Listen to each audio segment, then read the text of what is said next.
I'm Richard Colvin, the director of the Hechinger Institute. I'm really struck that the nature of this discussion has all been around the private benefit that accrues from education. Most of the discussion has been around how education leads us into occupations and into the workforce, and that's appropriate.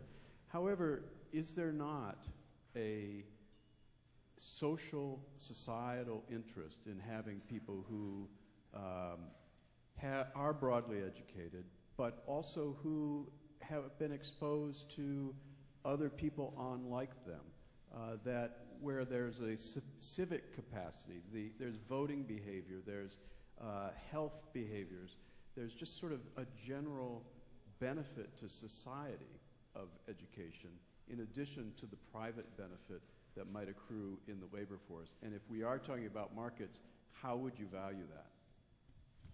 Tony, you want to go first? Well, here Charles and I are probably going to agree more than you think, I think. And that is that my bias about this is that there are public benefits, and those public benefits are largely economic. They also have to do with exposure for young people and the development of very basic skills that make them good citizens and good neighbors. But my bias about that is that we shouldn't be social engineering people's biases. That is that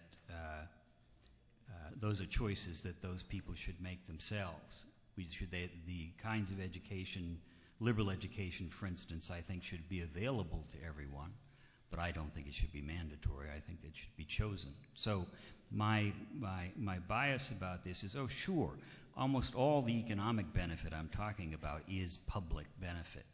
And then there are the obvious benefits to culture and the polity of having a well-educated population. I don't necessarily think that means you have to have a 4-year degree. I don't think blue-collar workers who don't have BAs make stupid decisions in voting booths. I know that's been a view of a lot of people left of center in America since the 70s, and I don't agree with it. We do agree a lot, and since we're winding down, I just want to say that ever since the bell curve, even before that actually, my greatest single worry has been the way that the United States is turning into a layer cake in terms of social status, and that you have an upper class which is increasingly in a bubble where they are isolated from the way the rest of the nation runs. They go from their upper middle class neighborhoods to their elite schools to their elite jobs, and it scares me to death. And that the public benefit that you talked about in your question not only is important, I think it's crucial that we have to figure out ways. I'm going to use language that I hardly am ever caught dead using, of not privileging people who are going into the elite occupations. We have to find ways to raise children, if we are in the upper middle class, whereby they find out how the world works in ways that they aren't going to find out. And a lot of what I am saying, a great deal of what I'm saying about education, is driven by those worries.